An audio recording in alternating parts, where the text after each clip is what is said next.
Assalamualaikum warahmatullahi wabarakatuh dan selamat pagi kepada semua murid tahun 4. Berjumpa lagi kita pada hari ini dalam mata pelajaran Pendidikan Islam tahun 4. Hari ini kita akan fokus pada bidang sirah. Seperti biasa, sebelum kita memulakan kelas, jom kita sama-sama membaca doa belajar, surah At-Takatsur dan juga surah Al-Qari'ah mengikut iringan video ini.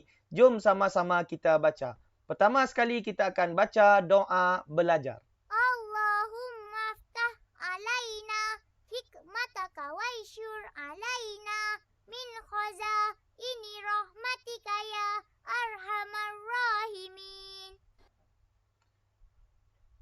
Sadaqallahul azim. Seterusnya kita akan baca surah At-Takatsur bersama-sama. Bismillahirrahmanirrahim.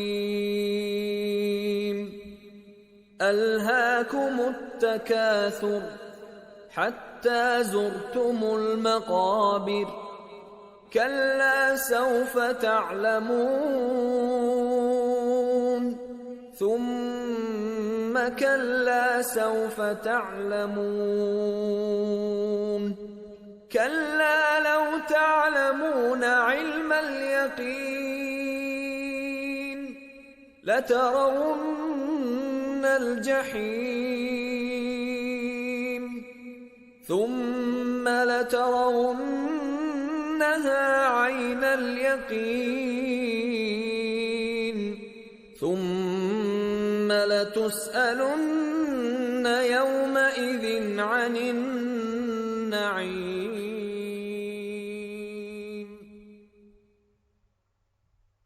Sadaqallahul azim. Seterusnya kita akan membaca surah Al-Qari'ah. Bismillahirrahmanirrahim. Al-Qari'ah.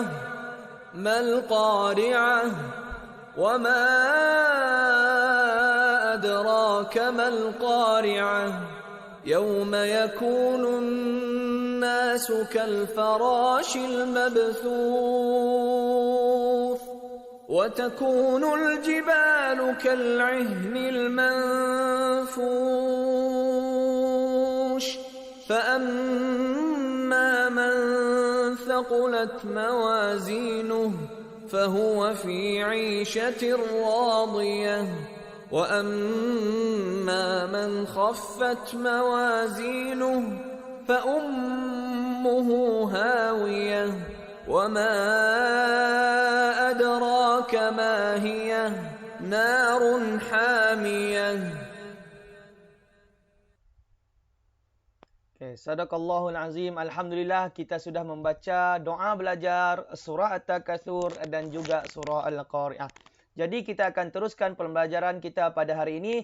Untuk hari ini pembelajaran kita bertajuk Janji Setia Penduduk Yathrib. Ini merupakan sambungan daripada pembelajaran yang lepas. Murid-murid juga boleh melihat tajuk ini pada buku teks muka surat 138 sehingga muka surat 145. Sebelum saya memulakan pembelajaran pada hari ini, saya akan menjelaskan terlebih dahulu apakah objektif pembelajaran yang murid perlu capai pada hari ini. Okey, di akhir sesi pembelajaran pada hari ini, murid akan dapat yang pertama, menyatakan 3 kepentingan perjanjian Aqabah.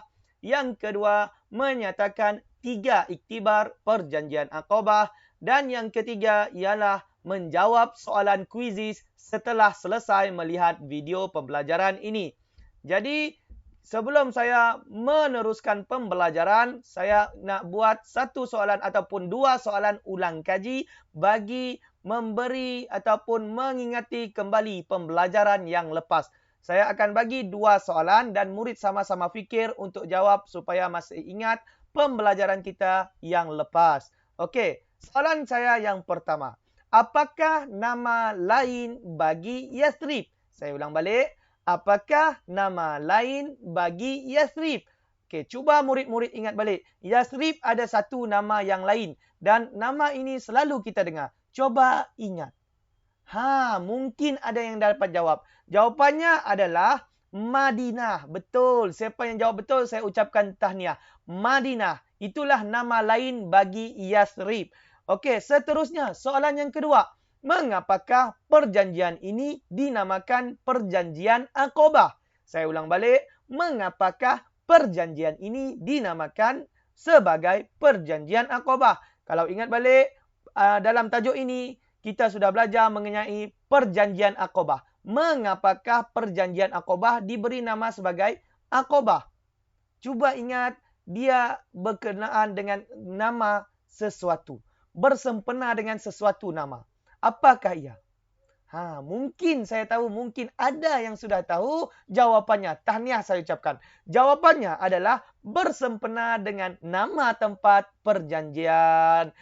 Yang mana tempat berlakunya perjanjian Aqabah adalah di Aqabah. Jadi perjanjian ini diberi nama bersempena dengan tempat perjanjian itu dilakukan. Alhamdulillah.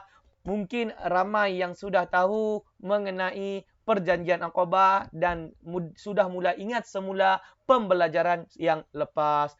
Jadi untuk hari ini kita akan teruskan lagi pembelajaran kita pada hari ini. Okey, pembelajaran kita pada hari ini yang pertama adalah kita akan melihat kepentingan perjanjian Aqabah ini. Apa yang pentingnya perjanjian Aqabah ini? Perjanjian Aqabah ini kepentingannya dapat dibahagi kepada 5 aspek. Yang pertama, aspek agama. Yang kedua, nyawa. Yang ketiga, akal.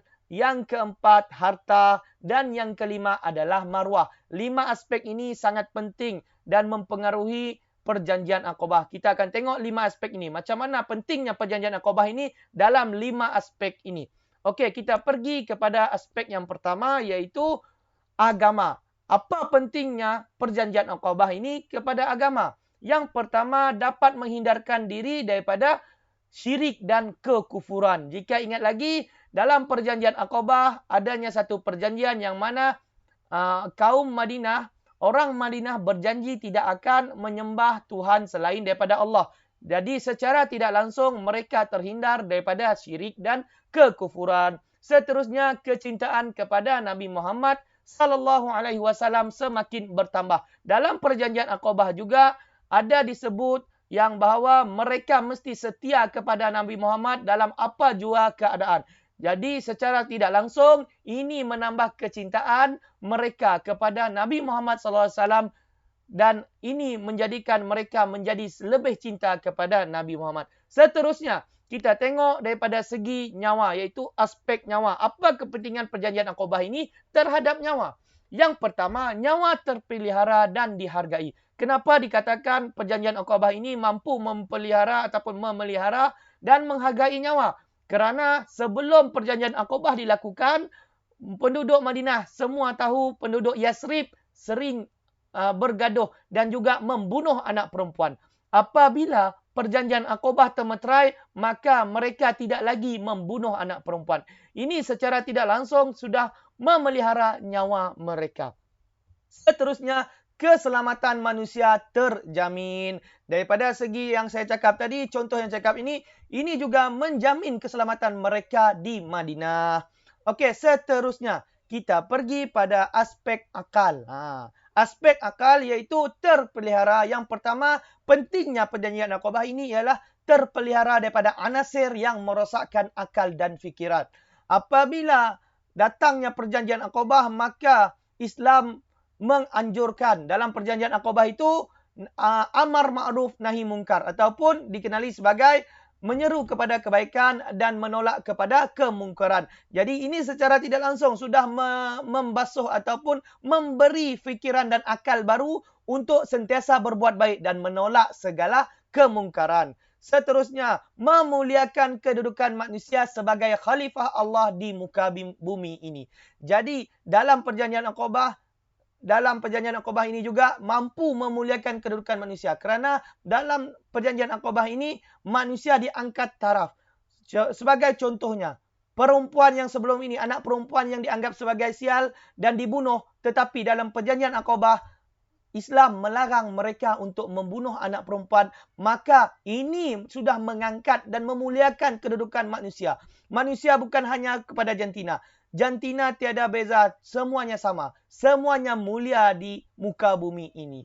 InsyaAllah. Okey, seterusnya kita tengok pada segi harta. Iaitu kita tengok aspek harta. Apa pentingnya perjanjian Aqabah ini terhadap harta? Yang pertama ialah menghormati hak milik individu. Dan yang kedua ialah harta terpelihara daripada pencerobohan.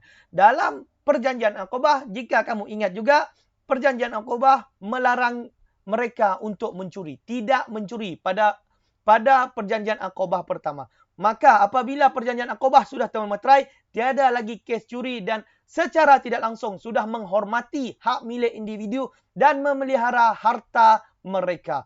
Ini merupakan perubahan yang dilakukan oleh Nabi Muhammad melalui perjanjian Aqabah. Sangat penting. Di sini kita dapat lihat betapa pentingnya perjanjian Aqabah.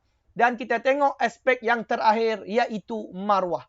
Yang pertama, maruah manusia dijaga. Dan yang kedua, menghormati setiap hak individu. Sebelum perjanjian Aqabah, berlakunya zina secara berleluasa. Apabila berlakunya perjanjian Aqabah, maka tidak berlakunya zina dan ini menjadikan maruah manusia sentiasa terjaga dan kehormatan seorang perempuan itu makin ditinggikan oleh Islam. Ini menunjukkan betapa pentingnya perjanjian Aqabah ini dan ini merupakan 5 aspek yang sangat penting dijaga oleh Islam pada perjanjian Aqabah.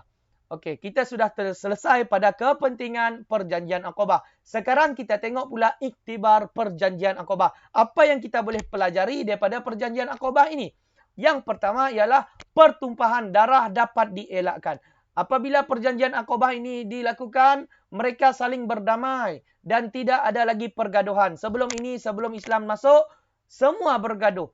Kaum di dalam Madinah itu bergaduh. Jadi apabila sudah termeterai perjanjian Aqabah, maka mereka bersatu hati dan tidak lagi bergaduh. Yang kedua ialah mencari kebenaran. Ini dapat kita lihat pada contoh peristiwa yang mana apabila kaum Aus dan Khazraj mendengar Nabi adalah daripada kalangan orang Arab, mereka terus ke Madinah untuk berjumpa dengan Nabi dan bertanya, adakah itu betul? Ini adalah satu contoh macam mana manusia mencari kebenaran. Jadi kita dalam kehidupan sentiasalah mencari kebenaran dan jangan sesekali kita pergi kepada tempat yang mungkar, insya-Allah. Seterusnya, ketaatan dan kesetiaan. Di sini kita tengok macam mana taat dan setianya orang Madinah terhadap perjanjian Aqabah yang mentaatikan, menjadi contoh mereka sangat setia dan taat kepada Islam dan juga ajaran Rasulullah sallallahu alaihi wasallam. Dan yang keempat, jauhi akhlak keji. Seperti yang kita tahu, perjanjian Aqabah ini sangat-sangat memerangi dan juga mencegah daripada membuat perkara yang keji. Jadi ini adalah satu benda yang sangat penting dan kita perlu contohi, iaitu jangan sesekali dekat dengan akhlak keji ini. Jauh dan banyakkanlah buat akhlak-akhlak yang baik. Seterusnya ialah membina perpaduan dan kasih sayang. Dalam perjanjian Aqabah, penduduk Madinah juga berjanji sanggup untuk apa? Sanggup untuk mengorbankan harta mereka. Dan ini secara tidak langsung membina perpaduan dan kasih sayang antara mereka semua. Alhamdulillah, ini merupakan iktibar yang sangat penting yang boleh kita contohi bersama-sama. InsyaAllah. Alhamdulillah. Itu adalah kita punya pembelajaran pada hari ini. Alhamdulillah kita sudah sampai kepada penghujung pembelajaran kita pada hari ini. Saya harap pembelajaran kita dapat memberi manfaat kepada anda semua, insya-Allah. Sebelum kita mengakhiri pembelajaran kita pada hari ini, marilah kita sama-sama membaca surah Al-As mengikut video ini. Bismillahirrahmanirrahim. Wal 'ashr. Innal insana lafi khusr. إلا الذين آمنوا وعملوا الصالحات وتواصوا بالحق وتواصوا بالصبر. Okey, Alhamdulillah kita sudah sampai, Sadaqallahul Azim, Alhamdulillah kita sudah sampai di penghujung pembelajaran kita pada hari ini. Selepas ini, murid-murid boleh menjawab soalan kuisis yang saya akan beri dalam grup WhatsApp nanti dan sama-sama kamu untuk mencuba menjawab soalan itu. Kalau boleh, jawablah sebetul yang mungkin, jawablah dengan betul. InsyaAllah. Okey, dengan itu saya mengakhiri kelas kita pada hari ini. Saya memohon maaf jika ada tersalah bahasa, terlanjur bicara dan terkasar bahasa. Semoga apa yang kita belajar pada hari ini memberi manfaat kita di dunia dan akhirat. Amin amin ya rabbal alamin. Sekian saja daripada saya. Terima kasih. Assalamualaikum warahmatullahi wabarakatuh. Bye bye.